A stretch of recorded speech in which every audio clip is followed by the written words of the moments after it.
ماں باپ کی وفات کے بعد ہر رات ایک نیا شخص میرے جسم سے کھیلتا تھا، کیونکہ مجھے بچپن ہی میں اس بات کا علم ہو چکا تھا کہ ماں اللہ کی کتنی بڑی ہو گیا میں ہوئی تو میری ماں کا انتقال میں ویران وقت آیا جب میرے باپ نے دوسری شادی کر لی۔ پھر سوتیلی ماں نے اپنا سوتیلا پن دکھایا اور دن رات مجھ سے جانور کی طرح کام لیا۔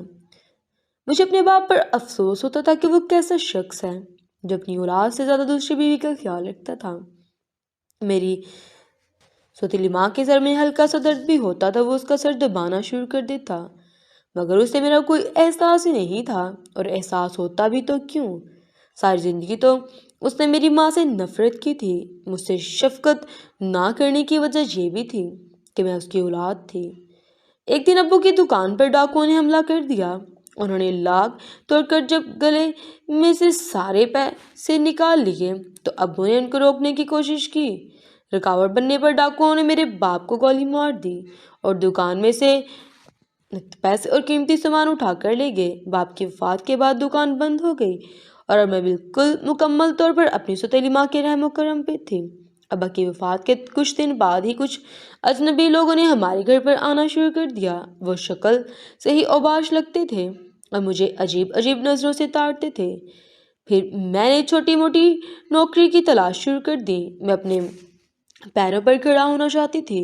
ہمارے ہمسائے نے مجھے ایک آفس میں جاب دلا دی اور میں اس کا شکریہ ادا کیا۔ ایک دن میں آفس سے گھر آئی تو میرے آنے سے پہلے ہی کچھ لوگ میری سوتیلی ماں کے پاس آئے ہوئے تھے۔ میں نے کھڑکی میں سے جھانک کر دیکھا تو میری ماں ان کے ساتھ میں مصروف تھی اور ان میں ایک شخص کہنے لگا، اچھا یہ بتاؤ کہ سویرا کب ہمارے حوالے کر رہی ہو؟ سوتیلی ماں نے کہا کہ بہت جلد اس لڑکی کو تمہارے حوالے کر دوں گی۔ اس عورت نے مجھے 10 لاکھ میں بیچ دیا تھا۔ 5 لاکھ اس نے ایڈوانس میں لے لیے اور 5 لاکھ وہ آدمی سے تب دیتے جب وہ مجھے ان کے حوالے کر دیتی۔ میری قسمت اچھی تھی کہ جو میں نے ساری گفتگو کھڑکی سے ہی سن لی تھی۔ میں نے انہی قدموں واپس چلی گئی اور میرے پاس کچھ پیسے موجود تھے، مگر میں سوچ رہی تھی کہ اب کہاں جاؤں۔ میرا اس شہر میں کوئی جاننے والا بھی نہیں تھا۔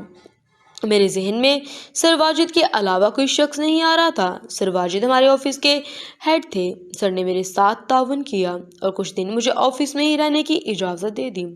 کچھ دنوں کے بعد سر واجد نے کہا کہ کمپنی کی طرف سے ہم 1 ہفتے کے لیے دبئی جا رہے ہیں، تمہارا ادھر ایک جگہ انٹرویو ہوگا، اگر تم کامیاب ہوئی تو ادھر ہی تمہاری جاب لگ جائے گی۔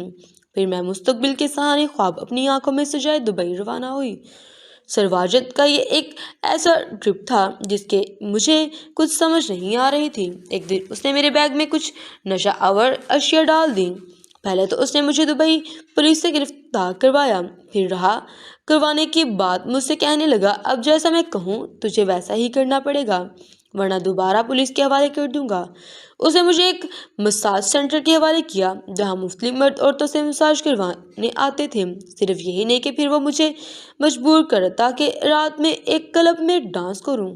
وہ ایک مساج سینٹر اور کلب میں میرا سودا کر کے واپس چلا گیا۔ دن میں مختلف لوگوں کا مساج کر کے ان کو تسکین پہنچاتی اور رات کو کلب میں ڈانس کر کے لوگوں کے دلوں کو جیتنے کی کوشش کرتی۔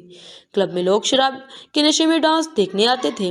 میرے ہی علاوہ بھی کئی لڑکیاں تھیں جو اسٹیج پر ناچتی تھیں۔ اگر کسی آدمی کو اسٹیج پر کوئی ڈانسر پسند آ جاتی تو وہ جا کر اس لڑکی کے بازو پر ایک سرخ رنگ کی پٹی باندھ دیتا۔ اس پٹی پر اس آدمی کا نام اور لڑکی کے ساتھ رات گزارنے کی قیمت لکھی ہوتی تھی۔ ڈانس ختم ہونے کے بعد کلب کا مینیجر لڑکیوں کے بازو پر بندھی پٹیوں کو چیک کرتا اور دیکھتا کہ جس آدمی نے بھی پٹی پر زیادہ رقم لکھی ہوتی تو مطلوبہ لڑکی اس کے حوالے کر دیتا۔ ہر رات میرے لیے قیامت سے کم نہیں ہوتی تھی، کیونکہ ہر رات ایک نیا شخص مجھے کمرے میں لے جاتا اور میرے جسم کے ساتھ کھیلتا۔ ایک دن کلب میں کچھ لوگ داخل ہوئے، ان میں سے ایک شخص عجیب و غریب نظروں سے کلب کے چاروں طرف دیکھ رہا تھا۔ ایسا لگتا تھا کہ وہ زندگی میں پہلی بار کلب آیا ہو۔ اسے انسانی ماحول بہت عجیب لگ رہا تھا۔ وہ تو نہ کسی سے بات کرتا اور نہ ہی ڈانسر کے ڈانس سے لطف اندوز ہو رہا تھا۔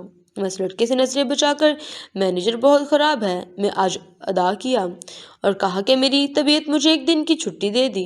میں نے کسی طریقے سے اس کا نمبر حاصل کیا اور اس سے بات چیت شروع کر دی۔ اس نے بتایا کہ وہ اپنے دوستوں کے ساتھ یہاں دینی دبئی میں چھٹیاں گزارنے آیا ہے۔ باتوں ہی باتوں میں ہماری دوستی ہو گئی اور وہ مجھے پہلی ہی نظر میں پسند آ گیا۔ مگر میری یہ خواہش خوش نصیبی تھی کہ اسے بھی میں پسند آ چکی تھی۔ وہ مجھے اپنانا چاہتا تھا اور اپنے ساتھ واپس پاکستان لے جانا چاہتا تھا۔ کل ہماری پہلی ملاقات تھی کہ اچانک اس کی کال آئی کہ میرے والد کا انتقال ہو چکا ہے، مجھے ابھی واپس جانا پڑے گا۔ پھر وہ واپس چلے گئے اور میں دوبارہ اپنی روٹین پر آ گئی۔ کچھ دنوں کے بعد مجھے اس کی کال موصول ہوئی کہ فلاں جگہ پر مجھ سے ملو۔ وہ میری خاطر دوبارہ دبئی آیا تھا۔ میں اس کی محبت اور خلوص کو دیکھتے ہوئے یہ فیصلہ کیا کہ میں راشد کو اندھیرے میں نہیں رکھوں گی اور اسے یہ بتا دوں گی کہ میں ادھر روز ایک نئے مرد کے ساتھ سوتی ہوں۔ ملاقات کے وقت وہ مجھے دیکھ کر بہت خوش ہوا۔ پھر اس نے راج کو اپنے سارے حقیقت بتا دی۔ راشد نے مجھ سے کہا کہ تم کیا سمجھتی ہو کہ مجھے کچھ معلوم نہیں؟ میں نے تجھے کلب میں ہی دیکھ لیا تھا۔ میں نے تمہاری آنکھیں پڑھ لی تھی کہ تم ادھر کسی نہ کسی مجبوری کے تحت ہی کام کر رہی ہو۔ راشد نے میری حقیقت جاننے کے باوجود بھی مجھے دل سے قبول کر لیا اور مجھے اس جہنم سے نکال کر واپس اپنے وطن لے گیا۔ آج ہماری شادی کو پورے 10 سال ہو چکے ہیں اور آج بھی ہماری محبت میں کسی قسم کی کوئی کمی نہیں آئی۔